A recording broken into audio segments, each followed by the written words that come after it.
Welcome to Good Morning Hospitality, your one-stop shop for the latest news, noteworthy trends, and thought-provoking discussions across the industry. From hotels and short-term rentals to all things travel and hospitality, you'll find each episode equips you with the information that you need to start your week. Join us on Good Morning Hospitality every Monday, wherever you get your podcasts.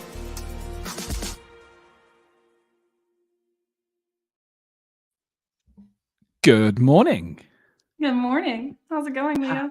I'm very well, Sarah. How are you? Yeah, fabulous. Friday morning, almost into the weekend. Oh, it's a win, isn't it? Fresh bunch of flowers I see in the background there. Great. Yes, Is it always the same florist that you go to, or is it sometimes a different one? It is. There's one right below my house. I think I make her day. Every Monday I go and buy flowers. So she's always like, look, what I have this week. So yeah, it's really cute. I love it. First time here we are as a two. So, very excited about that as well. And excited to have you without you being somewhere glamorous or exotic. You're normally traveling somewhere, aren't you? Have you been on holiday this week, or have you actually been working, Sarah? I've actually been working this week, believe it or not. I did pop down to Malaga for just Wednesday, basically for the Vitur conference. I was there for a day. And then back to reality. So that's my last travel, I think, for a while. I'm staying home for a bit, finally. Yeah, I bet. How was Malaga? Was it good? Yeah, really, really good. I love the kind of more local events. So this is mostly focused on kind of the Spanish market, of course. I'm based in Barcelona, so it was interesting to kind of learn about what's going on and talk about regulations with other operators and kind of see the pain points as well on a more local level. So yeah, it was great. It's the R word, isn't it? Again, which we just can't escape, I think, especially where Europe's concerned. I think at the EU level, they're really turning the screw, aren't they, the whole time? So I guess that came up as a theme throughout the day, right? That was, I would say, the biggest theme is pretty much, there was legislators there. There were the alcaldes, so like the mayors of some of the different major cities throughout Spain.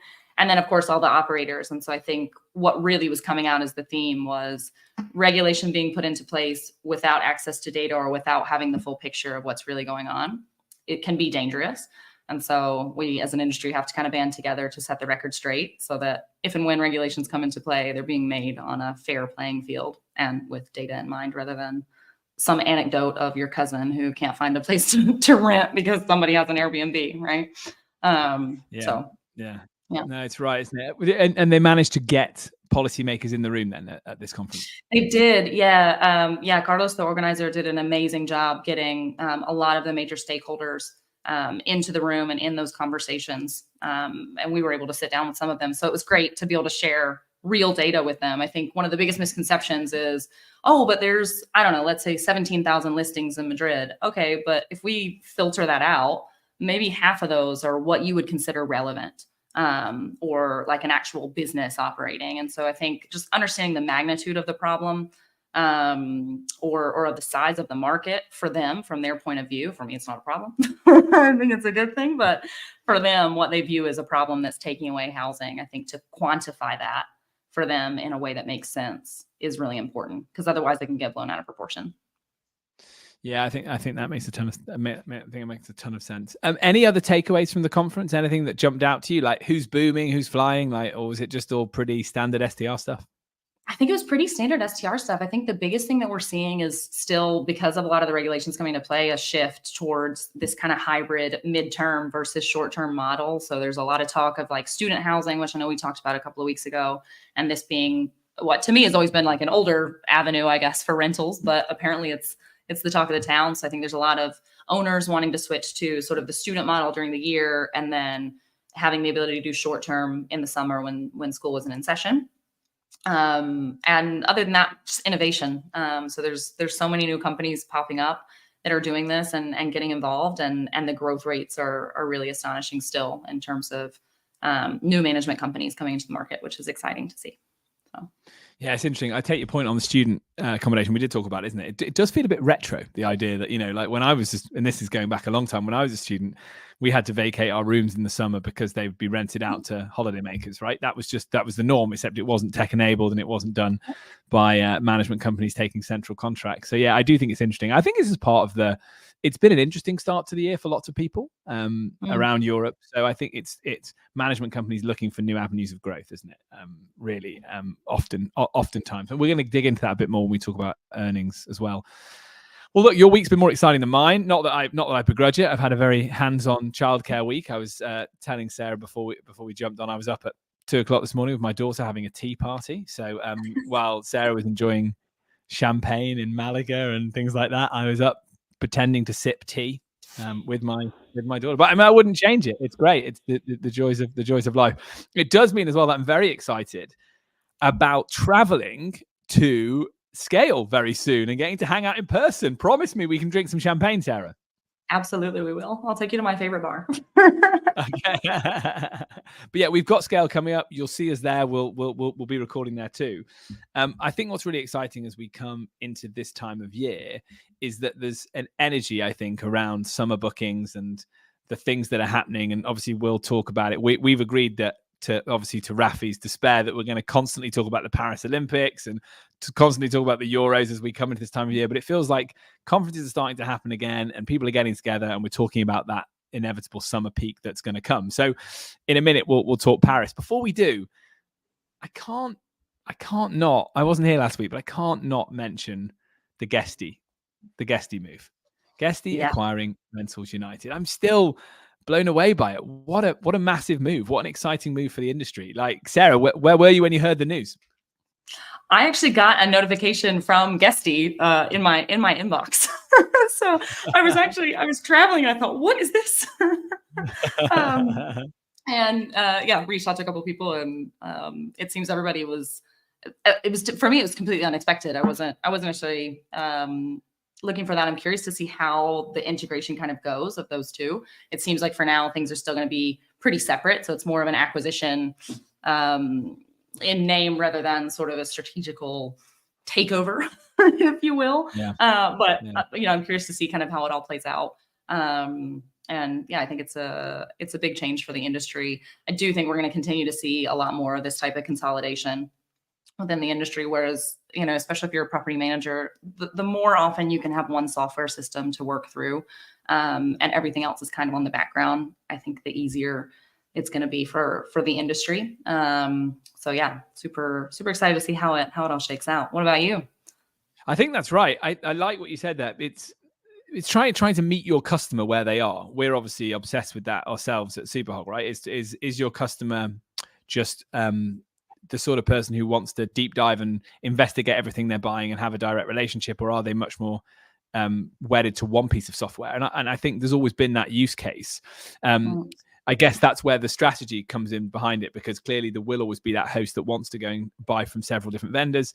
So I don't know if it'll be as straightforward as everyone just gets rolled up into one another, or if there will still people be, because at the moment you turn around and there's 5 new pieces of software in our industry. Like I heard it described as a mushroom industry, which I think was perfect, and it is. So there is those two things going on: new bits of tech.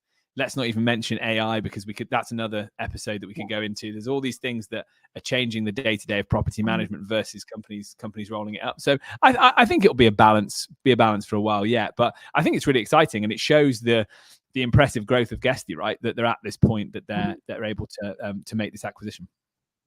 Yeah, absolutely. Now, Sarah, let's do it. Let's get into it. We could talk all day, can't we?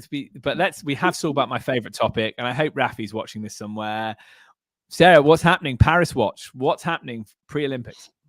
Paris Watch. Oh, it's not great news, guys. Oh, no. So it's slowing down. So we're 2.5 months out from the start of the Olympics. Occupancy is still pacing significantly lower even than this time last year. So we're seeing a lot of reticence to book still for the Paris Olympics.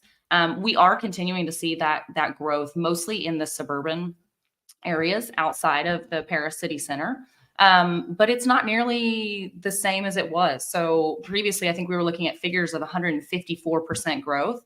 Right now, that's dropped down to 55% growth year over year in terms of number of active listings. Occupancy pacing still, we're about 26% last year for these same dates, whereas right now we're at 16%. So occupancy is still pacing well below. And then I think also something to look at would be when we look at the booking lead time for these kind of stays. 68% of all bookings that happened last year were made within 2 months of travel. So I think it's not a panic moment yet. It's still pretty normal for that market. So there is time for it to recuperate. But one would think that with the Olympics coming up, you would book much farther in advance than sort of that standard lead time. When it comes to rates, again, I think, that's still pretty consistent. So we're still seeing basically that double the normal nightly rate phenomenon, both in the suburban areas as well as in Paris city center. So not a massive change on that. But I think the most notable thing is booking pacing is well below what we would expect, even compared with last year, if the Olympics were not happening, much less assuming a massive global event like this. So it's a bit surprising, to be honest. Very much so. Very much so. Okay, great. So it's still not too late for me to book my last minute tickets. And I would be interested to know, maybe we'll try and find this out, but when London 2012 happened, the event tickets themselves sold out in no time. It was a ballot and everybody wanted a piece of it, and people coming in from all over the UK, not just Londoners. So I'm interested to know where they're at with their ticket sales, because that might reveal what will happen in the next couple of months, because I think it's unlikely that you'd come to Paris without a ticket to an event over those dates. So it might just be a bum time and not work, Yeah. I mean, I just found something, just did a quick Google, right? This as in May of last year. So this is over a year ago. They had sold 70%. So I don't know where they're at now, but we can do another update. We'll look for that after the episode, maybe comment on it in the next couple of weeks when we have some more stats on how reservations are coming. Very exciting. Let's keep talking about it. It's the summer of sport, so we want to focus on it massively. And let's move on. So we're starting today with the Booking.com earnings report and an article in FocusWire, which is why it's great we've got you here, Sarah, to look at some of this data, and we'll maybe bring into the conversation the comparison with Airbnb's report that's come out as well, and the different type of media we're seeing around, different type of press we're seeing around it. So yeah, Sarah, do you want to dig into it? Absolutely. So Booking.com released their earnings, and essentially it was slightly less emotionally charged than the last earnings call. So back in February, there was a lot of talk around EU regulators and the fact that Booking.com does all of these kind of A/B tests and things like that. So that conversation, nobody brought it up this time. So Glenn Fogel had a little bit of a breather on that one. Their results, no doubt, were absolutely impressive. So they're showing pretty high growth rates. So looking at 17% year over year when it comes to revenue, of course their stock was up 5% the next day. So investors were pretty happy about that. I think something of note is that Glenn Fogel was really focused on the potential of AI, connected trips, their Genius loyalty program, which sort of touches on what the EU regulators were mentioning. I think it's also interesting in light of another article we'll talk about a little bit later of Airbnb possibly launching a program. But I think the most interesting thing to point out is when we look at these earnings and we compare it with Airbnb. So Airbnb is projecting for Q2 growth rate of between 8 and 10%. Booking's looking at the same. So they're not looking at a significantly higher growth rate necessarily when it comes to overall revenues for Q2 guidance. So we're really confused about why investors are kind of panicked about Airbnb and less panicked about Booking. The only thing that I can kind of think is the mention of the EBIT numbers, right? So obviously the EBITDA numbers that Booking put out were pretty impressive. So the overall revenue growth is slightly smaller, but that EBIT was really significant in terms of growth. It was something upwards of 50%. So that's what my gut says. But with Airbnb, I'm always confused. Leo, I'm really confused. When they IPO'd, it was the valuation was ridiculous for what it was at the time. It was severely overvalued when it went IPO. And then I think the market kind of course corrected. But with Airbnb, it seems like whenever they put out a release, even though we think it's positive, it doesn't always correspond with the reaction in the market and how the stock price acts. And so I think it's a phenomenon that is Airbnb kind of specific to me. It doesn't seem to happen with Booking or Expedia as much. It doesn't, does it? I've never really understood why that is. Maybe because Airbnb is seen more. Maybe Airbnb is more closely linked to this, let's call it home sharing, short-term rental, whatever you want to call it. Whereas Booking.com has the fact that it's across hotels as well. Maybe it's the lodging type that Airbnb is in that mean it's more. I mean, whenever we talk about regulation, everyone mentions Airbnb. You don't really mention Booking.com and Expedia in the same breath, right? Sure. Yeah. It's absolutely true. I also think. I think it might be curious too. I mean, Booking has a much higher concentration of not only listings, but also reservations, for example, in the European market than maybe they do in the US, whereas Airbnb is the total opposite. Airbnb is much more kind of shifted towards that US market. So I think that's also something to keep in mind and to think about, not necessarily in number of listings, but in kind of ubiquity. I think Booking is definitely working on growing that market. And that's something that they were pointing out. So they're seeing still single digit growth in terms of nights booked in the US, but they consider that a good trajectory. ADRs are relatively flat. But when we look at other markets, everywhere else in the US is talking about how alternative accommodations has had the highest growth in the industry. And so I think that kind of juxtaposition is also interesting. I wonder if it's just a supposition. I wonder if that has anything to do with it in terms of the split of growth rates and the markets where each of those companies are stronger. Yeah, I think that's a good point. We can't ignore the fact that it says supply is up as well when we look at the Airbnb report. Sarah, any sense if are you seeing that in your data? So like, we're maybe going to see, hosts complaining because they feel like they're getting less bookings, but actually Airbnb generally is doing okay. It's just that there's less bookings to go around, right? Yeah, that's absolutely right. And I think I think this will be a great segue into another kind of article that we were going to discuss a little bit later, which is how hosts in the UK are kind of coming up with new ways of attracting those bookings. And I think it's definitely, you're absolutely right. So we're seeing the same sort of, we're definitely seeing that growth in terms of number of listings. Occupancies are relatively flat. There's not a huge difference necessarily in that over time, but it's about the share of the market and also about the nightly rate. So how do I increase the nightly rate to make sure that if demand isn't increasing at the same pace that the number of listings are, then I got to get my share of the pie. So on that front, I would agree. And I think also it's much easier for a company like Airbnb to have new listings. That supply is so flexible. And I think when you're an owner and you think about, okay, where am I going to list my property as a single owner operator? You probably think much more Airbnb or like a Vrbo before you would think of, say, a Booking.com. So I think for them, it is much easier to gain that supply. But they're not going to be as professionalized. They may be listings that are not listed full year round. So I think that's another factor, is the kind of, I guess, the ebb and flow of that supply and how stable those properties coming onto the market are. Yeah, I think that's right. Clearly, we can't ignore that Airbnb and Booking.com combined represents the majority of the market in terms of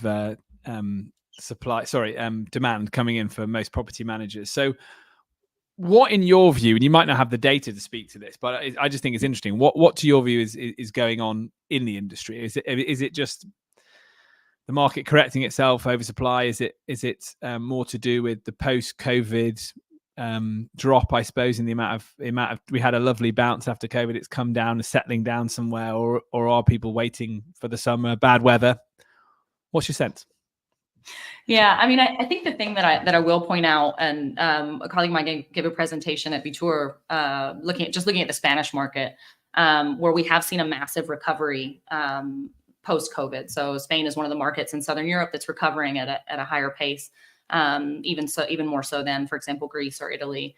The phenomenon that we have seen, however, is that I totally lost my train of thought, Leo. What was the question? I need another coffee. What happened? If I ask you another question, you'll definitely come back to it. That's great. I really enjoyed that. There you go. I just do a total blank. I was going to say, Oh no, I've kind of lost my. We'll pick it up. We'll get the thread. But who knows why? We're here to talk about STR. That's right. There you go. We've got too relaxed, Sarah. We're having too much of a nice chat. Sorry, audience. Let's turn it around on the audience as we try and gather ourselves and remember why we're here. Tell us how you're feeling about it.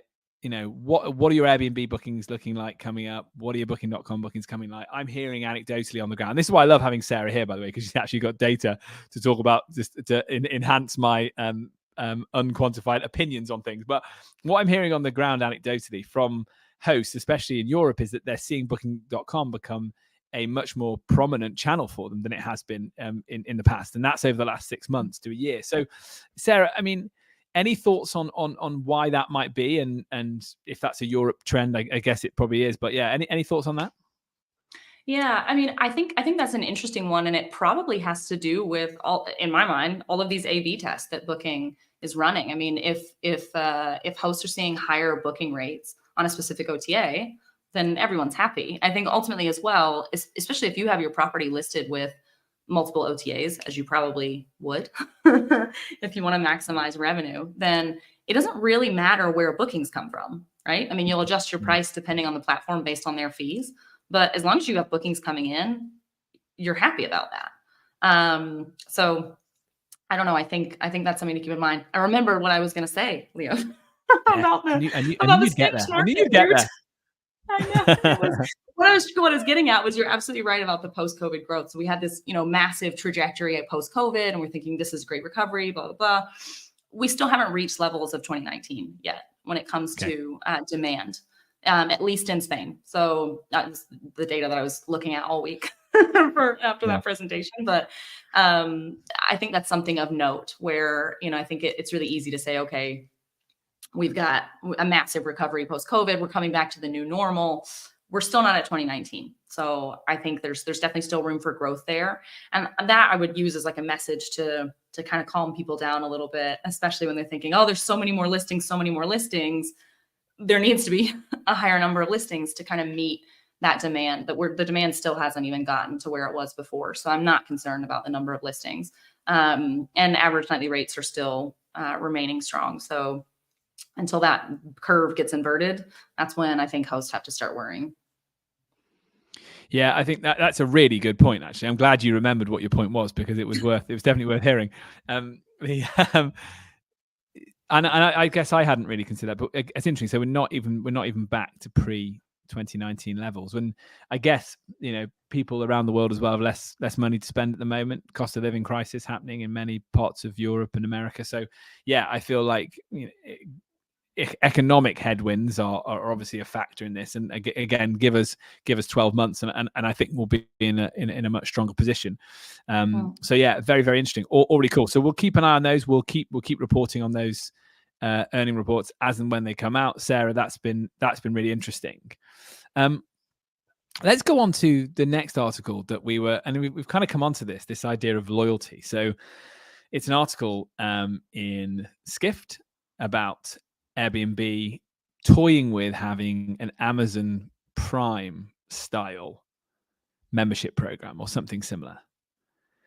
So apparently not looking at the traditional points model. And I could talk about points all day, so I have to be careful here, Sarah. Rein me in if I keep going about how much I love loyalty points. But the idea here is it's trying to drive loyalty without, I guess, affecting revenue by devaluing a customer that's already your loyal customer by just throwing points at them, and also the admin behind it, but also making people feel like they're getting access to exclusive discounts, benefits, events. I guess they feel like they're part of the club.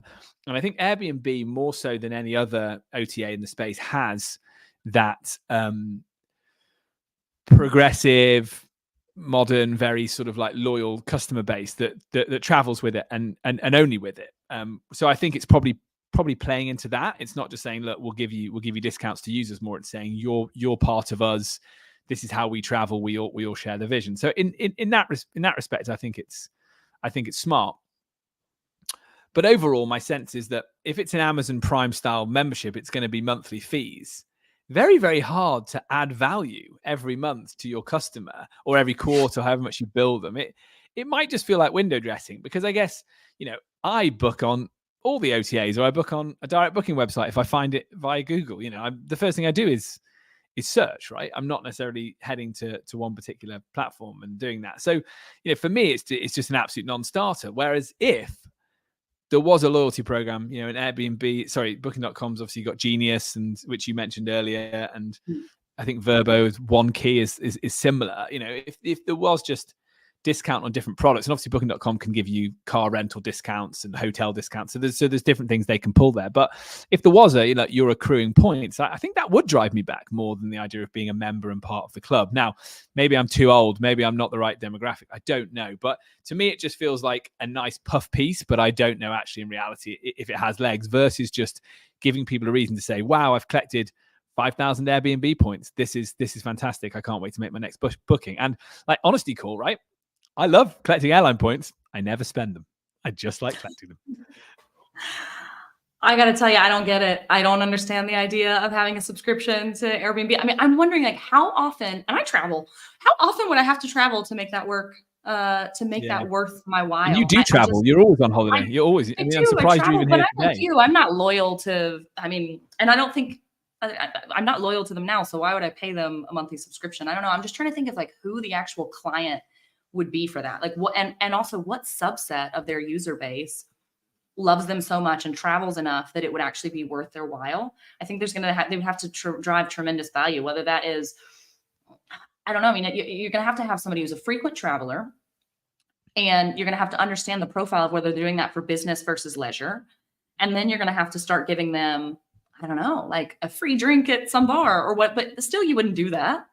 I'm thinking, I just genuinely don't get it. I like the Genius program, and there are times where I'll book on Booking or another OTA that's offering me points or some kind of other discount specifically, unless it's obviously lower on the direct booking site. But I think that's the whole point of a lot of those programs, is so the OTAs are not losing market share to direct bookings.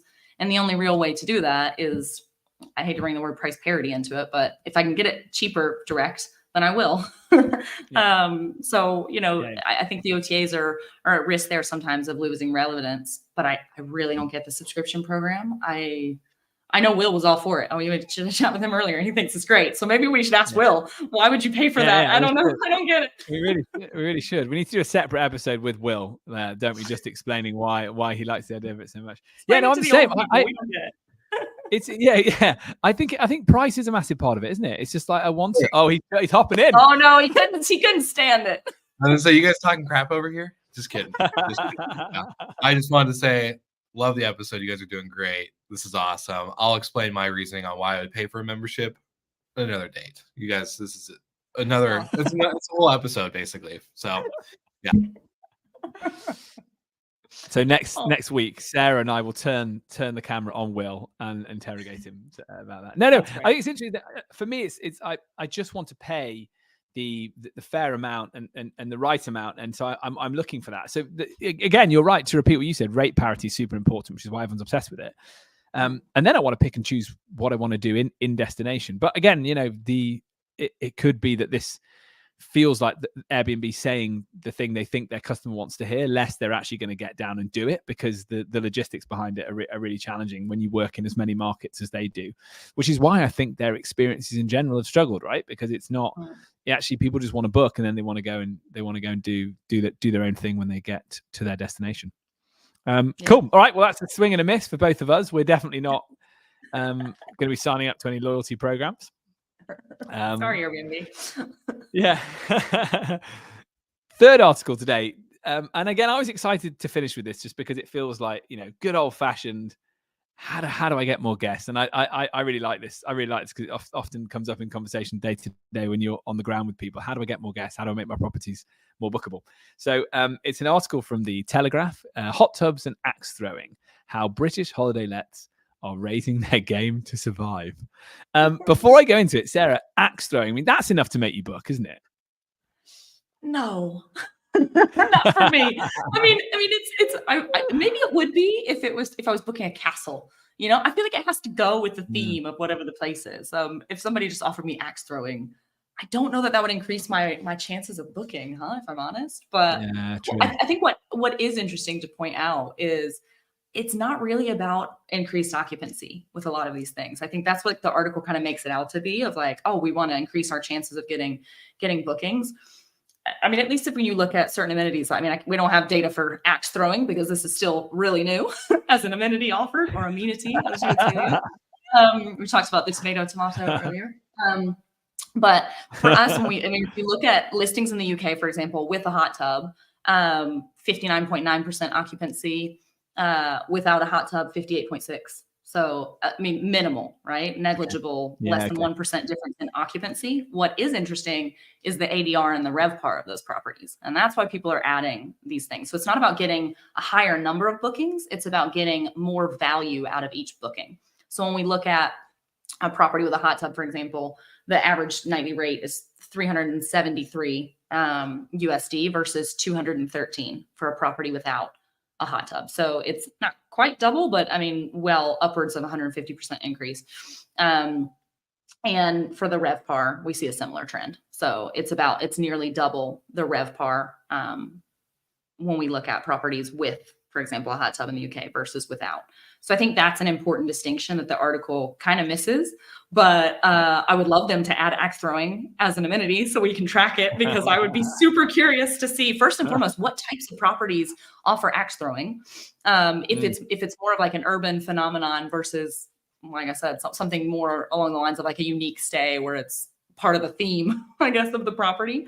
And if it actually increases conversion rates. I'd love to see it like before the amenity was offered and then after, to see what happens there and what the data says. But I don't know. It wouldn't help me book again. I'm a big naysayer today. I don't know. They're having a hard time with me. Yeah, with my risk management hat on, which I try not to wear too often on the podcast, but with my risk management hat on, I'm thinking liability claims galore with axe throwing. So I'd actually be swaying people away from that amenity. I would say don't list that. The hot tub feels a lot safer.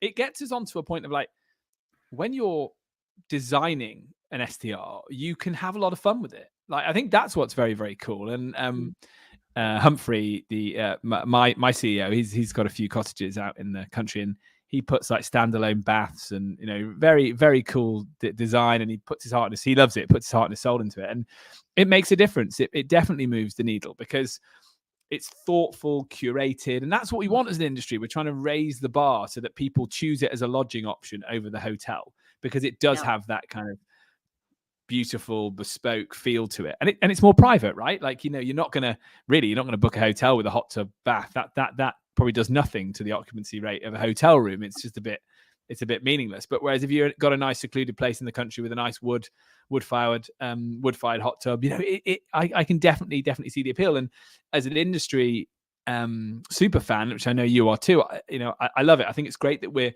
styling in that direction, and we're not just sticking to the same old photos, pictures that are 30 years old, second-hand sofas, and that kind of that initial view of the industry in the pre-tech enabled days. And I think it shows how, if you're competing with 5 listings in your area, going that extra mile is encouraged, and therefore the industry in general sees an upward trend in its standards, and everyone suddenly thinks, oh wow, these are the sorts of things I need to do. I need to make sure that I have that standalone bath. I need to make sure I have some funky art in there. And if that's the way it's going, then I'm all for it. And I would say that, slightly inflammatory headline again, it goes back to what we were saying with the initial earnings report from Airbnb, is that, raising their game to survive is definitely inflammatory, because it's just, this is a way of getting more bookings. This is not literally people saying that they need to offer axe throwing in order to get any bookings in their reservation. So I think it's a good story for the industry. I don't think it's oh my God, the industry's dying and therefore people are going to the extremes. I think it's very much the bar's being raised. One bit I liked from the article was the idea that you arrived to the smell of freshly baked bread. Did you read that bit? I mean, come on. It reminds me of some of these adverts that Airbnb puts out where it's, it's like a family and they're cooking s'mores and they're doing all these things. I've never been to an Airbnb where I was offered a s'mores kit. Let me tell you. I mean, I could be wrong. But this is very much in line with kind of the advertisements that Airbnb puts out, right? So I think this is a prime example of And also, just like you mentioned earlier, why somebody would choose an Airbnb over, for example, a service department or over a hotel. It is that kind of personalized touch in terms of the management of those properties. If you're a single owner operator, fine, I'll bake you some bread. But if you have 400 properties that you're managing, or 1,000 properties that you're managing, or even 50, that's a difficult standard to meet. So I think that kind of level of attention to detail, while amazing, I'm curious how that would be so replicable. And especially knowing that we are headed towards the professionalization of the industry. I don't know. I don't know if I see the mismatch between those two things. I don't know if it's sustainable or even reasonable for professional operators to do those little details. I love this, and that is a whole other debate, because I think, and Sarah, we're having too much fun here. At some point, someone's going to tell us to stop talking, aren't they? Someone's going to cut us off, but it is a whole other debate, and let's have it another week properly. But it's the $1 million question, isn't it? It's how much service can I add? And when I hit scale, how much can I serve a local market? What's the right number of properties to have? How personal does that service need to be? Mm-hmm. Again, we'll have that debate another day. But what I would say is what distinguishes our industry from other lodging types is this idea that you can have things personalized or really exciting design quirks in your properties that feel really authentic, right? A really well-designed house with a hot tub is always going to feel more authentic than a hotel room that has those touches. So I guess to answer your question, I would always be looking for things that don't need too much maintenance, right? So like, it is going to be a hot tub that can be cleaned, not a bread maker that can be turned on. But let me just say, in case any hosts are listening, please do the bread maker thing. One time I want to walk into a property and have that experience. I would go wild for that. Let us know how it goes. I did have one Airbnb that I checked into. I was given fresh, but it was in the fridge. I was given fresh bread from a local bakery and some butter and jam or something as like a welcome kit. And that was actually nice. It didn't smell like fresh baked bread though. So not quite there, but almost. We will just not be pleased today. We will not be pleased. No. Guys, that's been so cool, Sarah. It's been so nice to see you. Can't wait to have champagne with you very soon at Scale when we get to hang out in person. Audience, if you've enjoyed the episode, please like, share, subscribe in all the usual social places. I'm going to give you the floor, Sarah. Any parting words from you? No, I'm looking forward to that Copa de Cava with you next week. We're going to have some cava together. No champagne in Catalonia. They'll kick us out. Good point. Okay, that's the first lesson. Okay, great. Cava it is. Great. All right. Thanks, guys. We'll see you next week.